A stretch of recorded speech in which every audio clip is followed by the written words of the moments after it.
Hello नमस्कार साथियों, welcome to royal study. दोस्तों एसएससी जीडी कांस्टेबल का नेक्स्ट एनालिसिस आपके लिए लेकर आ चुके हैं और आज 5 फरवरी 2025 हम सेकंड शिफ्ट का एनालिसिस कवर करेंगे। गाइस इस वीडियो में हम आपको बिल्कुल 100% ऑथेंटिक और रियल एनालिसिस कवर करवाने वाले हैं। सो आप सभी से रिक्वेस्ट है कि पूरा वीडियो लास्ट तक आप जरूर से देखिएगा। हम फर्स्ट शिफ्ट का वीडियो इससे पहले दे चुके हैं, अगर नहीं देखा है तो वो जरूर से देखिएगा। कल वाले वीडियोज़ भी देख सकते हैं। इन वीडियोज़ की PDF के लिए एप्लीकेशन को डाउनलोड कर लीजिएगा, टेलीग्राम चैनल ग्रुप को ज्वाइन कर लीजिएगा। दोनों की लिंक आपको डिस्क्रिप्शन में मिल जाएगी। और जिन लोगों ने अभी तक देखिए काफ़ी सारा मैसेज मिल रहा है कि PDF नहीं मिल पा रही है, तो PDF के लिए मैं बता दूं, अगर एप्लीकेशन पर आप चेक करें तो स्टडी मटेरियल में आपको मिल जाएगी। और टेलीग्राम पर आप जो है टेलीग्राम पर डायरेक्टली डिस्क्रिप्शन में लिंक जाकर ज्वाइन करिएगा, वहाँ पर आपको मिल जाएगा। और वहाँ पर कुछ मैसेजेस बाद में हम डाल देते हैं ना, तो वो ऊपर निकल जाती है PDF, तो उनको स्क्रॉल डाउन करके आप चेक कर लिया करें। बाकी PDF वहीं रहती है और कहीं नहीं जाती है ना। सारी चीज़ें हैं आपको बताई दी है हमने। तो चलिए स्टार्ट करते हैं। जीके जीएस करंट अफेयर के लगभग सभी क्वेश्चंस आज के हमें मिल चुके हैं, सेकंड शिफ्ट के। क्लियर है? तो आइए स्टार्ट करते हैं। हमारे आज के फर्स्ट क्वेश्चन से। फर्स्ट क्वेश्चन है गाइस सेकंड शिफ्ट का, द्रौपदी मुर्मू भारत के राष्ट्रपति बनने से पहले किस राज्य की राज्यपाल थी? ये क्वेश्चन पिछली बार भी पूछा गया था आपका और इस बार भी same to same question repeat हुआ है। तो झारखंड आपका जो है करेक्ट आंसर रहेगा। झारखंड की राज्यपाल थी ये द्रौपदी मुर्मू जी, जो कि भारत के राष्ट्रपति बनने के बाद पहले थी ये राज्यपाल झारखंड की, है ना। तो झारखंड की पूर्व राज्यपाल और ओडिशा की आदिवासी नेता है द्रौपदी मुर्मू, जो कि अभी वर्तमान में राष्ट्रपति है भारत की। भारत के राष्ट्रपति पद के लिए नामांकित होने वाली अनुसूचित जनजाति, है ना, इसकी पहली सदस्य ये थी। भाजपा के नेतृत्व वाले NDA ने आधिकारिक तौर पर उन्हें 2022 के राष्ट्रपति पद की दौड़ के लिए नामांकित किया था। द्रौपदी मुर्मू भारत की 15वीं राष्ट्रपति के रूप में कार्यरत है। ये इंपॉर्टेंट पॉइंट है ना।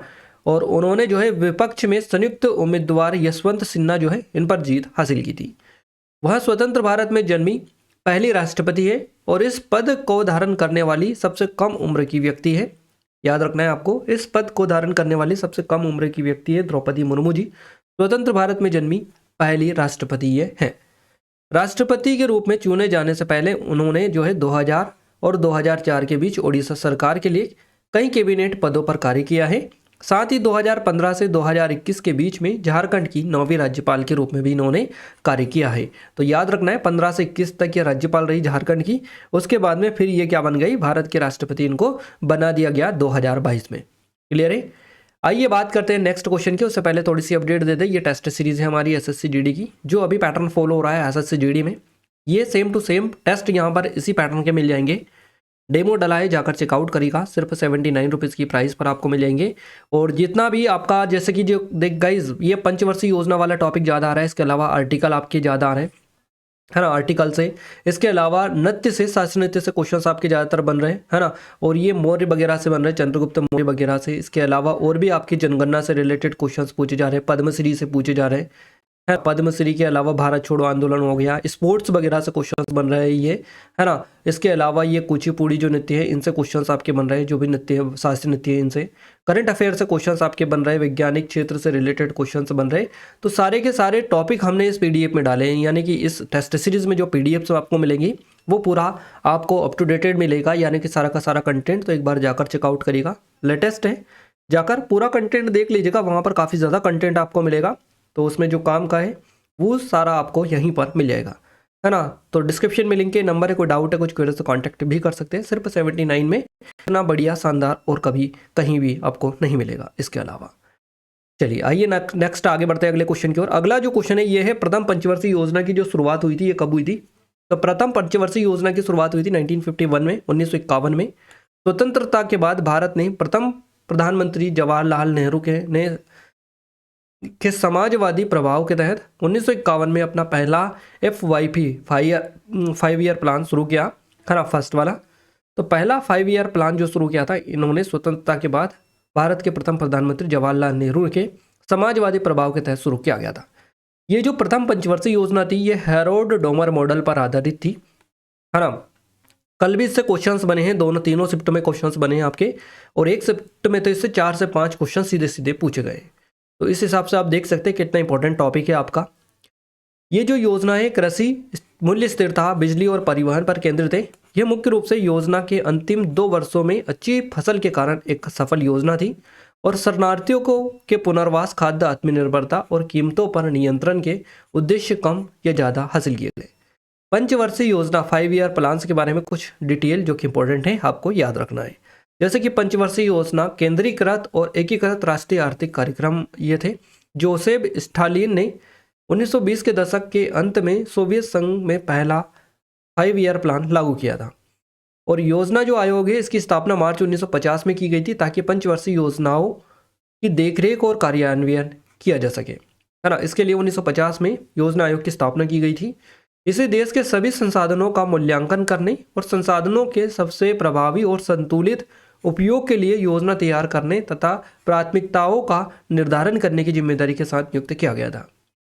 याद रखना काफ़ी ज़्यादा इंपॉर्टेंट है। नेक्स्ट क्वेश्चन है हमारा, चंद्रगुप्त मौर्य की जो माता है इनका नाम क्या था, ये क्वेश्चन बना है। तो मूरा मौर्य आपका करेक्ट आंसर रहेगा। चंद्रगुप्त मौर्य साम्राज्य के संस्थापक थे, बताइए आपको। 25 साल की छोटी सी उम्र में पाटलिपुत्र पर नंद वंश के अंतिम शासक घनानंद से कब्जा कर लिया था इन्होंने। और इस कार्य में उनकी जो सहायता की थी कौटिल्य ने की थी, जिन्हें चाणक्य या विष्णुगुप्त के नाम से भी जाना जाता है, इंपॉर्टेंट रहेगा। बात करें चंद्रगुप्त मौर्य के बारे में, चंद्रगुप्त मौर्य ने मौर्य साम्राज्य की स्थापना की थी।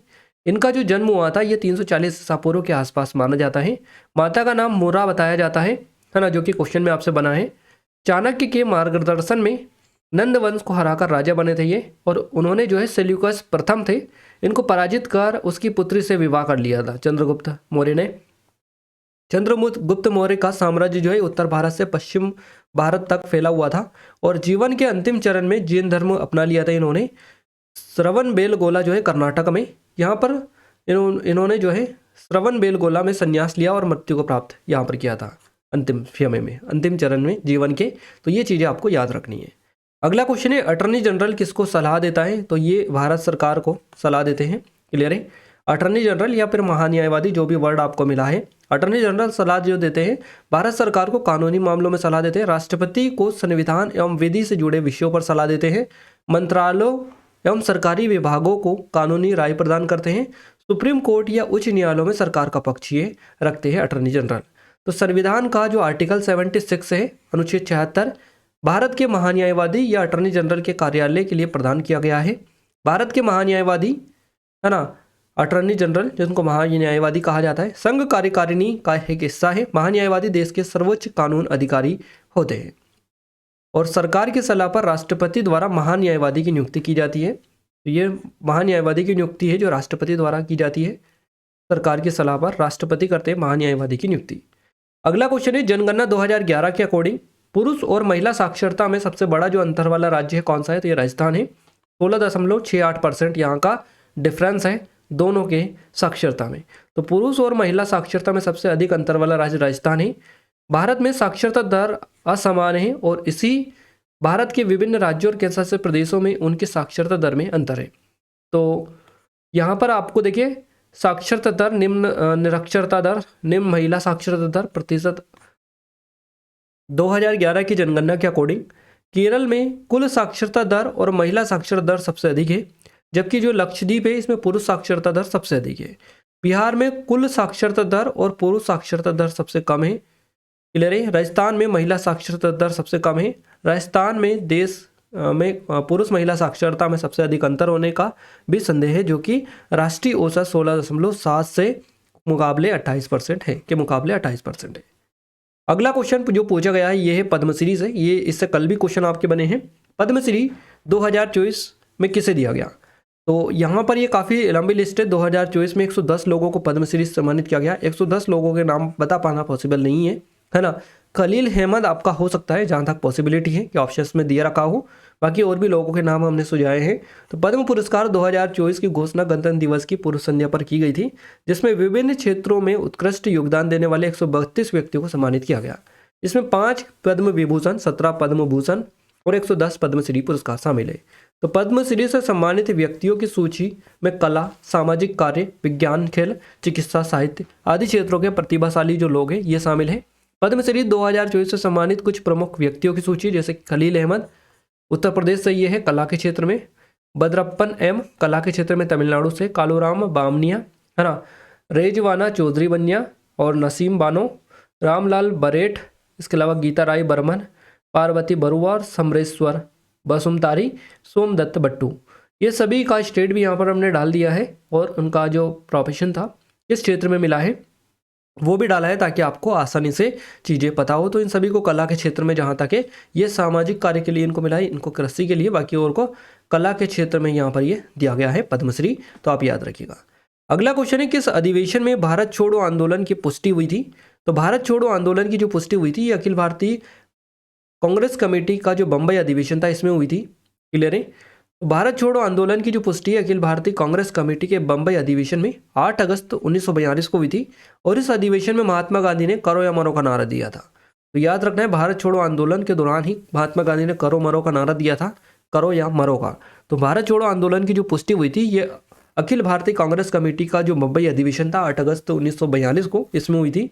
भारत छोड़ो आंदोलन जो था, इस आंदोलन को अगस्त क्रांति के नाम से भी जाना जाता था। 15 अगस्त है ना, अगस्त में यह हुआ था 8 अगस्त को, तो अगस्त क्रांति के नाम से इसको जाना जाता है। और ये जो आंदोलन है द्वितीय विश्व युद्ध के दौरान शुरू किया गया था। इस आंदोलन का मकसद था भारत से ब्रिटिश साम्राज्य को खत्म करना और इस आंदोलन की शुरुआत मुंबई के गोवालिया टैंक मैदान में हुई थी। इस आंदोलन में गांधी जी को तुरंत गिरफ्तार कर लिया गया था और इस आंदोलन में देश भर के युवा कार्यकर्ताओं ने हड़ताल और तोड़फोड़ की थी। इस आंदोलन में हिंसक गतिविधियों पर गांधी जी ने तटस्थ रुख दिखाया था और इस आंदोलन में अरुणा आसफ अली ने मुंबई का जो गोवालिया टैंक मैदान है इसमें भारतीय ध्वज फहराया था, अरुणा आसफ अली ने, आपको याद रखना है। नेक्स्ट क्वेश्चन है हमारा, हॉकी के मैदान की लंबाई कितनी होती है? तो ये होती है 91.4 मीटर, है ना, 91.4 मीटर आपका करेक्ट आंसर रहेगा। जिस स्थान पर हॉकी को चुनौती दी जाती है वहाँ जो है 91.4 मीटर लंबा और 55 मीटर जो है चौड़ा होता है। तो चौड़ाई भी पूछी जाए तो याद रखिएगा, इस सीमा को मैदान पर चिन्हित किया जाता है या गया है। छोटी रेखाओं को बैकलाइन के रूप में जाना जाता है ना। फील्ड हॉकी एक 11 साइड खेल है जो 11 गज और 60 गज की पिच पर एक गेंद के साथ खेला जाता है, जिसमें 23 सेमी परिधि होती है। प्रत्येक खिलाड़ी के पास गेंद को खेलने के लिए गोलाकार शीर्ष वाली एक स्टिक होती है और प्रतिद्वंदी टीम के गोल में गेंद डालकर गोल करने का लक्ष्य होता है। तो 54,000 फीट स्क्वायर है ना, जिसमें अगर 5,017 मीटर स्क्वायर पूरे क्षेत्र के लिए फील्ड हॉकी पिच की सामान्य लंबाई 100 गज और चौड़ाई 60 गज होती है। मीटर में कहें तो 91.44 मीटर लंबाई और चौड़ाई होती है 54.86 मीटर। चलिए आगे बढ़ते हैं नेक्स्ट क्वेश्चन की ओर। अगला क्वेश्चन है, टाइम आउट जो है, टाइम आउट किस खेल से संबंधित है? तो सही जवाब क्रिकेट रहेगा। टाइम आउट क्रिकेट से संबंधित एक आउट होने का तरीका है, मोड ऑफ डिसमिसल, है ना। तो क्रिकेट में टाइम आउट कब होता है? तो ये बता दें, जब कोई नया बल्लेबाज निर्धारित समय आमतौर पर 3 मिनट के भीतर पिच पर नहीं आता है तो उसे टाइम आउट करार दिया जाता है। और ये जो है आईसीसी के नियम है ना 40.1 या 40.1 के तहत आता है। इसका मतलब है कि अगला बल्लेबाज समय पर क्रीज पर नहीं पहुंचा, इसलिए उसे आउट घोषित कर दिया जाता है। क्रिकेट में टाइम आउट के कुछ उदाहरण भी, जैसे कि अंतर्राष्ट्रीय क्रिकेट में अब तक केवल कुछ ही टाइम आउट हुआ है और टेस्ट क्रिकेट में यह जो है बहुत दुर्लभ है क्योंकि बल्लेबाज आमतौर पर समय पर आते हैं। अगला क्वेश्चन हमारा है, कुचेलापुरम, है ना, कुचेलापुरम गांव से किस नृत्य की उत्पत्ति हुई है? तो ये करेक्ट आंसर आपका रहेगा कुचिपुड़ी। कुचिपुड़ी करेक्ट आंसर आपका हो जाएगा। कुचिपुड़ी आंध्र प्रदेश का एक शास्त्रीय नृत्य है। कुशेलवास नर्तकियों के एक समूह को संदर्भित करता है और जो प्रदर्शन करने के लिए गांव की यात्रा करते हैं। कुचिपुड़ी आंध्र प्रदेश के कुशलावपुरी गांव से निकला है। कहीं पर आपको ये कुशलावपुरी, कहीं पर कुचेलापुरम, इस तरह से नाम इसका देखने को मिलता है। बाकी वही गांव है जहां पर क्वेश्चन बनता है। कुचिपुड़ी करेक्ट आंसर रहेगा। विजयनगर और गोलकोंडा शासकों ने नृत्य कला का संरक्षण किया था। प्रसिद्ध नृत्य तारगम, है ना, तारंगम, जहां नर्तकी अपने पैर के साथ पीतल की थाली और सिर पर पानी के बर्तन के साथ प्रदर्शन करती है, तारंगम बोला जाता है।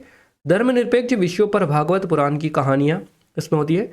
लाशी यानी नरम तत्व और तांडव कठोर तत्व कुचिपुड़ी नृत्य के में महत्वपूर्ण है। चलिए आगे बढ़ते हैं। नेक्स्ट क्वेश्चन है हमारा, उत्तर भारत के राज्यों में सर्वाधिक साक्षरता दर किस राज्य की है? तो ये केरल की है। उत्तर भारत के राज्यों में केरल की जो साक्षरता दर है सबसे ज़्यादा है। साल 2011 की जनगणना के मुताबिक केरल की साक्षरता दर 93.91% थी। केरल में पुरुष साक्षरता दर जो है 96.11% है और महिला साक्षरता दर है 92.07% ये थी 2011 के मुताबिक, हम आपको बता रहे हैं। क्लियर है? इसके अलावा टोटल अगर अपन बात करें 93.91% आपका यहाँ से करेक्ट आंसर रहेगा। भारत के कुछ और जो साक्षर राज्य जैसे कि लक्षद्वीप हो गया, मिजोरम, गोवा, त्रिपुरा, अंडमान निकोबार, चंडीगढ़, दिल्ली और पुडुचेरी। तो राष्ट्रीय सांख्यिकी कार्यालय NSO इसके मुताबिक शहरी इलाकों में साक्षरता दर ज़्यादा होती है। नेक्स्ट क्वेश्चन की ओर आगे बढ़ते हैं। अगला क्वेश्चन है 4 अक्टूबर 2024 में प्रधानमंत्री द्वारा शुरू की गई कोई एक कृषि योजना से क्वेश्चन था आपका, एग्जैक्ट तो नहीं मिल पाया था, बाकी हमने थोड़ा सा देखा तो इस तरह की चीज़ें आ रही है। ये प्रधानमंत्री नरेंद्र मोदी ने 5 अक्टूबर 2024 को प्रधानमंत्री किसान सम्मान निधि की जो योजना इसकी किस्त जारी की थी। तो ये आपका निकल कर आ रहा है इस डेट के करीब आपका, है ना। तो हो सकता है यही हो, इसमें पूछा हो कि कौन सी योजना की 18वीं किस्त जारी की है, या फिर प्रधानमंत्री किसान सम्मान जो निधि योजना है इसकी कौन सी किस्त जारी की थी, इस तरह से क्वेश्चन आपका बना होगा, बाकी यही होगा।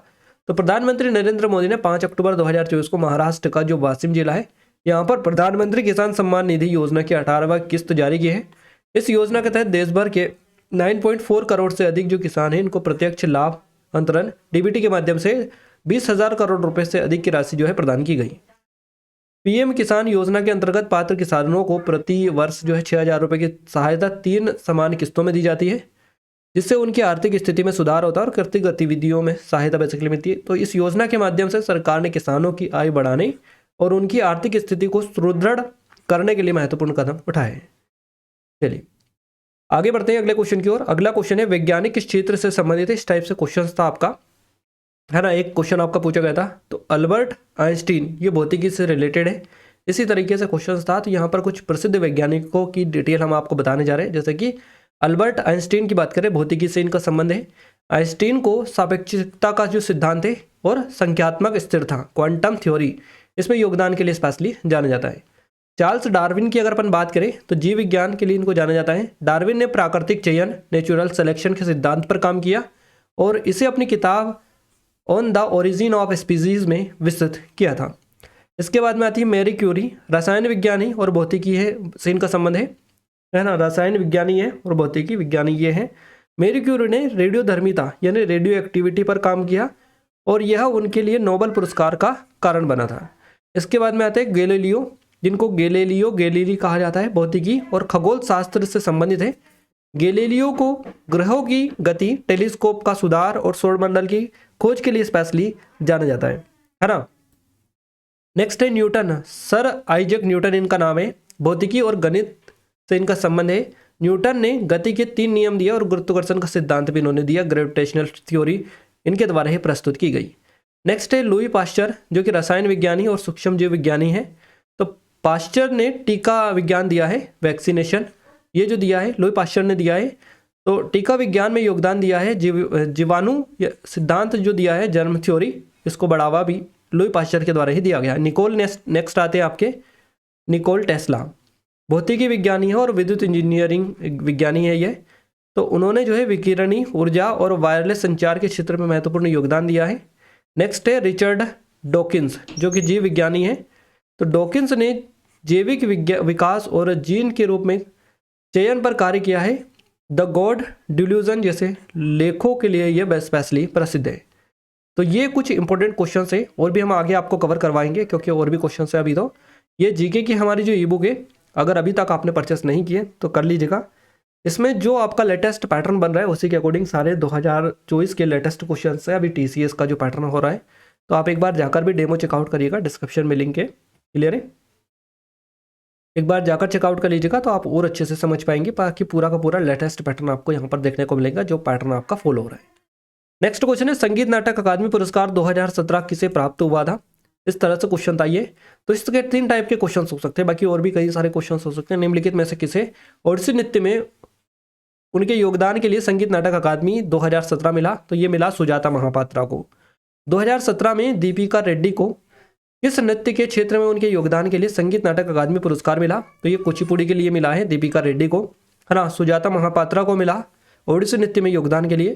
तो इस तरह से काफ़ी सारे लोगों को मिला है। तो 2017 की अगर हम बात करें साहित्य संगीत नाटक अकादमी पुरस्कार 2017 का, तो भरतनाट्यम के लिए राम वेदनाथन को मिला है, कथक के लिए शोभा कौशल को मिला है, कथकली के लिए मदम्बी सुब्रमण्यम को मिला है, और मणिपुरी के लिए LN ओइनम को मिला है। ओंगनी धोनी देवी इनका नाम है पूरा। कुचिपुड़ी के लिए दीपिका रेड्डी को और ओडिसी के लिए सुजाता महापात्रा को, तो इन सभी का नाम स्पेशली याद रखिएगा। नृत्य के क्षेत्र में 9 प्रतिष्ठित कलाकारों को अकादमी पुरस्कार 2017 के लिए चुना गया है, अर्थात भरतनाट्यम के लिए राम वेदनाथन है ना, कथक के लिए शोभा कोसर और कथकली के लिए वंदेवी सुब्रमण्यम। इसके अलावा मणिपुर के लिए LN ओइनम ओंगनी धोनी देवी इनका नाम है। कुचिपुड़ी के लिए दीपिका रेड्डी और ओडिसी के लिए सुजाता महापात्रा। साथ ही सत्रिया नृत्य के लिए रामकृष्ण तालुकदार। छाऊ नृत्य के जो लिए है मिला है ये जन्मेजय साई बाबू को मिला है। तो इन सभी नृत्य के लिए स्पेशली संगीत के लिए आतिश देसाई को ये मिला है ना। ये सारे जो स्पेशली जो पुरस्कार है, संगीत नाटक पुरस्कार है जो कि दिए गए स्पेशली नृत्य के लिए। तो इन्हीं में से आपका क्वेश्चन आगे भी बन सकता है। अब देखिए 2017 का आपसे पूछा गया, कितना पुराना पूछा गया है। बाकी करंट अफेयर आपका लगभग 2024 का पूछा जा रहा है। फिर भी आपको थोड़ी सी चीज़ें देखना है जो इंपॉर्टेंट लेवल के हैं, वो आपको जरूर से याद रखना है। साल 2017 में संगीत नाटक अकादमी पुरस्कार मणिपुरी नृत्यांगना LN ओइनम ओंगनी धोनी देवी और ओडिसी नृत्यांगना सुजाता महापात्रा को मिला था। चलिए अगला क्वेश्चन है, हरित क्रांति किस प्रकार की कृषि पर बल देती है? तो ये जो बल देती है ये खाद्य फसलों खास करके गेहूं और चावल का जो उत्पादन है इस पर बल देती है ये हरित क्रांति। हरित क्रांति ने खाद्य फसलों खास तौर पर गेहूं और चावल के उत्पादन पर जोर दिया। ये जो है कृषि क्षेत्र की एक ऐसी क्रांति थी जिसके तहत उन्नत बीजों, रासायनिक उर्वरकों, कीटनाशकों, सिंचाई के साधनों और मशीनीकरण का इस्तेमाल किया गया था। हरित क्रांति के तहत फसलों की उत्पादकता बढ़ाने के लिए आधुनिक कृषि पद्धतियों को अपनाया गया था। इसमें फसल चक्र, बहुफसली उत्पादन और उचित फसल प्रबंधन को बढ़ावा दिया गया। हरित क्रांति ने कृषि पद्धतियों का मशीनीकरण किया और हरित क्रांति ने राष्ट्रीय खाद्य सुरक्षा सुनिश्चित करने में भी मदद की थी। अगला क्वेश्चन है, फसल देखिए फसल करके आया था, कितनी लागत का कितना गुना मिलेगा, जैसे कि वो जो MSP रहता है मिनिमम सपोर्ट प्राइस, उसी के बारे में ऐसा कुछ इन्होंने बताया। बाकी क्वेश्चन हो सकता है कृषि न्यूनतम जो समर्थन मूल्य MSP इससे रिलेटेड होगा, न्यूनतम मूल्य सुनिश्चित करना इसका मुख्य उद्देश्य होता है MSP का। तो MSP का उद्देश्य जो है किसानों को उनकी फसलों के लिए न्यूनतम मूल्य सुनिश्चित करना है ताकि उन्हें उचित मूल्य मिल सके और बाजार में अनिश्चितताओं से बचा जा सके। MSP का मूल्य हर साल केंद्रीय सरकार द्वारा तय किया जाता है और यहाँ जो है फसलों के प्रकार और उनके उत्पादन के आधार पर अलग अलग होता है। नेक्स्ट क्वेश्चन भरतनाट्यम से बना है, ये शास्त्रीय नृत्य से लगातार क्वेश्चंस बन रहे, इस टॉपिक को बिल्कुल भी नजरअंदाज ना करें, आज के आज ही निपटा लीजिएगा। भरतनाट्यम से जुड़े कुछ चीजें हैं, जैसे कि भरतनाट्यम जो है भारत का सबसे पुराना शास्त्रीय नृत्य है, इसकी उत्पत्ति तमिलनाडु से हुई है। भरतनाट्यम को दासी अट्टम के नाम से भी जाना जाता है और भरतनाट्यम जो है इसमें शरीर की गतिविधियों की तकनीकें नंदीकेश्वर के अभिनय दर्पण में मिलती हैं। भरतनाट्यम की सैद्धांतिक नींव जो है ऋषि भरत के नाट्य शास्त्र में मिलती है। भरतनाट्यम में हाथों के इशारे, मुद्रा, चेहरे के भाव, अभिनय और फुट वर्क और कोरियोग्राफी का इस्तेमाल किया गया है या किया जाता है। नेक्स्ट क्वेश्चन है, मानव अधिकारों की सुरक्षा में राज्यपाल का क्या कार्य है या कार्य क्या है? तो मानव अधिकारों की रक्षा और प्रवर्तन में अपनी भूमिका निभाए और संविधान की रक्षा करते हुए नागरिकों के अधिकार को सुनिश्चित करना इनका मुख्य काम है राज्यपाल का। तो राज्यपाल का यह कर्तव्य है कि वह राज्य के स्तर पर मानव अधिकारों की रक्षा और प्रवर्तन में अपनी भूमिका निभाए, संविधान की रक्षा करते हुए नागरिकों के अधिकारों को सुनिश्चित करे, यह उनका मुख्य काम है। राज्यपाल राज्य के सामाजिक और सांस्कृतिक मामलों के जन कल्याण और मानव अधिकारों के उल्लंघन से बचने के लिए सुनवाई और सुधारात्मक उपाय भी कर सकते हैं। वह राष्ट्रीय मानव अधिकार आयोग या राज्य स्तरीय आयोग जो है इसे मार्गदर्शन भी प्राप्त बेसिकली कर सकते हैं। चलिए अगले क्वेश्चन की ओर आगे बढ़ते हैं। अगला जो क्वेश्चन है ये नेक्स्ट हमारा आ चुका है। क्वेश्चन है 2011 की जनगणना के अनुसार भारत की जो साक्षरता दर है ये कितनी है? तो 2011 की जनगणना के अकॉर्डिंग भारत की साक्षरता जो दर है ये है 74.4%। साल 2011 की जनगणना के अनुसार भारत की जो जनगणना है ये भारत की 15वीं जनगणना है। 2011 की जनगणना, साल 2011 की जनगणना का जो आदर्श वाक्य था ये था हमारी जनगणना हमारा भविष्य। और ये जो 2011 में जनगणना हुई थी, केरल की साक्षरता दर सबसे ज़्यादा 93.91% थी। बिहार की जो साक्षरता दर है ये 63.82% है और 2011 में शहरी इलाकों की साक्षरता दर है 84.1%। वहीं ग्रामीण इलाकों की बात करें 67.8% आपकी करेक्ट रहेगी। एक क्वेश्चन कुछ इस तरीके से मिला, ये आधा अधूरा क्वेश्चन है या हो सकता है एग्जैक्ट ना भी हो, क्योंकि इस तरह से ही हम बताए उत्तर भारत में अपेक्षित राज्य कौन सा इस तरह से था। अब देख लीजिएगा आप, अगर था तो ठीक है, नहीं था तो क्या था वो आप हमें कमेंट में कमेंट करके बता दीजिएगा। बाकी हमने पूरे के पूरे 20 के 20 क्वेश्चंस आपको बताने में आपकी हेल्प की जितना हो सका, है ना। और कोशिश की है कि आपको 100% ऑथेंटिक और रियल जो क्वेश्चन है उनसे रूबरू करवाए जाए। तो आप जरूर से चेकआउट करिएगा, देखिएगा क्वेश्चंस जो भी हो कमेंट में कमेंट करके बताइएगा। पेपर कैसा आ रहा है उसके बारे में भी आप हमें कमेंट में कमेंट करके बता दीजिएगा। बाकी हम चाहते हैं कि आपको रियल जो क्वेश्चंस है वही एनालिसिस करवाएं, है ना। उसके लिए आप सभी से एक छोटी सी रिक्वेस्ट है कि आपका एग्जाम कब है आप हमें कमेंट में कमेंट करके जरूर से बता दीजिएगा। क्लियर है। हम आप देखिए, अगर आप चाहते हैं कि आपको 100% रियल और ऑथेंटिक चीज़ें मिले, एनालिसिस मिले, तो आप कमेंट में एक हमने सबसे फर्स्ट में डिस्क्रिप्शन की लिंक है, डिस्क्रिप्शन में वहाँ पर हमने गूगल फॉर्म डाला है, तो गूगल फॉर्म को आप भर के हमें बता सकते हैं कि आपका एग्जाम कब है। और जरूर से करें क्योंकि हम आपको डेली बेसिस पर एनालिसिस और 100% ऑथेंटिक क्वेश्चन से रियल बताना चाहते हैं, इसलिए आप जरूर से थोड़े से हेल्प कर दीजिएगा। क्लियर है। ये ई बुक है हमारी, अगर नहीं देखी है तो देख लीजिएगा, डिस्क्रिप्शन में लिंक है, डेमो भी चेकआउट कर सकते हैं। लेटेस्ट पैटर्न अभी जो बन रहा है टीसीएस का उसी के अकॉर्डिंग है सारी, तो आप जाकर चेकआउट करिएगा। जो लगातार जो क्वेश्चंस आपके एग्जाम में पूछे जा रहे हैं सेम टू सेम क्वेश्चंस यहीं से आपके आ रहे हैं, है ना। अगर विश्वास नहीं है तो एक बार जाकर डेमो देख लीजिएगा, आपको पूरा पता चल जाएगा कितनी एडवांस ई बुक है। चलिए आगे बढ़ते हैं। ये एसएससी जीडी की स्पेशल टेस्ट सीरीज है, सिर्फ 79 की प्राइस पर आपको मिल जाएगी। लेटेस्ट पैटर्न पर बेस्ड है पूरी की पूरी। ये आरपीएफ कांस्टेबल के लिए अवेलेबल है, इसके लिंक डिस्क्रिप्शन में 79 में। ये आरआरबी एनटीपीसी के लिए अवेलेबल है, इसके भी लिंक डिस्क्रिप्शन मिलेगी, एक बार जाकर चेकआउट करिएगा। कोई डाउट है कुछ क्वेश्चन नंबर पर भी कांटेक्ट कर सकते हैं। ये मध्य प्रदेश आबकारी आरक्षक की है, मध्य प्रदेश जेल प्रभारी फॉरेस्ट गार्ड की है, मध्य प्रदेश पुलिस आरक्षक की, इनकी भी लिंक डिस्क्रिप्शन मिलेगी, जाकर चेकआउट कर सकते हैं। अब हम बात करते हैं हिंदी की। हिंदी का पहला क्वेश्चन है नास्तिक का विलोम शब्द क्या है, तो ये आस्तिक होता है, नास्तिक का आस्तिक हो जाएगा। गद्यांश से 5 क्वेश्चन बने हैं, है ना। गद्यांश बताइए, एक गद्यांश आता है 5 नंबर का आता है आपका, तो 5 क्वेश्चन सीधे सीधे जो बने हैं ये गद्यांश से आपके पूछे गए।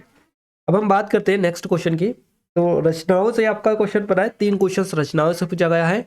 इसके अलावा विलोम से 3 से 4 क्वेश्चन बने, रचनाएं से 1 बना है, विलोम से 3 से 4 क्वेश्चन बने, पर्यायवाची से आपके 2 क्वेश्चन पूछे गए। क्लियर है। इसके अलावा तद्भव तत्सम से क्वेश्चन आपका बना है, बहुवचन से आपके क्वेश्चन पूछे गए। क्लियर है। वाक्य शुद्धि से आपका एक क्वेश्चन पूछा गया है। इसके अलावा मुहावरे से 2 क्वेश्चन बना है, पैराजंबल से क्वेश्चन बना है, एक शब्द से आपका 1 क्वेश्चन बना है। अलजेब्रा से आपका 1 क्वेश्चन पूछा गया है, क्षेत्रमिति नहीं थी, तो ट्रिग्नोमेट्री भी आपकी देखने को नहीं मिली। प्रतिशत से 1 क्वेश्चन आपका देखने को मिला है। क्लियर है। इसके अलावा प्रॉफिट एंड लॉस से 1 क्वेश्चन है, एसआईसीआई से 4 क्वेश्चन है, औसत से 1 क्वेश्चन है आपका, ज्योमेट्री नहीं थी, डीआई से 2 क्वेश्चन है, नंबर सिस्टम से नहीं था, एलसीएम एचसीएफ से 2 क्वेश्चन है, सिंप्लीफिकेशन से 2 क्वेश्चन है आपके। क्लियर है। रेशियो से 2 से 3 क्वेश्चन है, पाइप और टंकी भी नहीं था, ट्रेन से 2 क्वेश्चन है, आयु से 1 क्वेश्चन है, समय कार्य से 1 क्वेश्चन है आपका।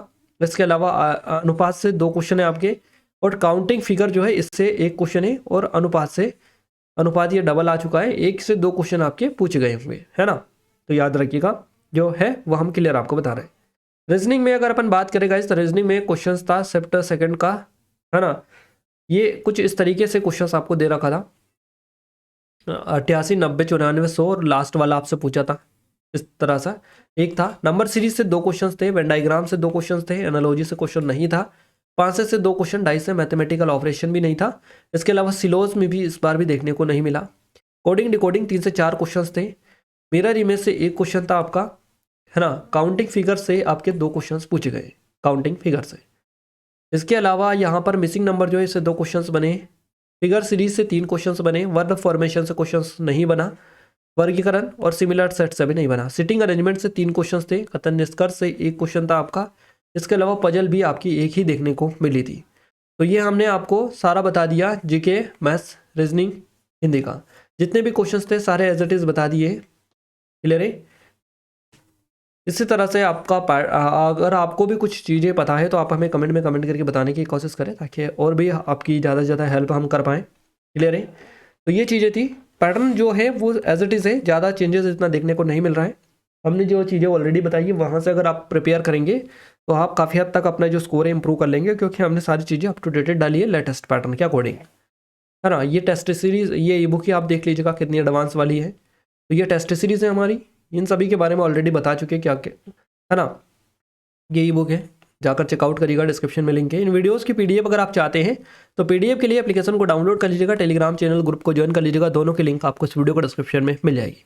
गाइस अगर अभी तक आपने चैनल को सब्सक्राइब नहीं किया, सब्सक्राइब करके बेल आइकन को ऑल पर सेलेक्ट कर दीजिएगा, ताकि जो भी नया वीडियो आए सबसे पहले आप सभी के पास में पहुंच पाए। तो मिलते हैं हमारे नेक्स्ट स्टडी वीडियो में, तब तक के लिए जय हिंद, वंदे मातरम।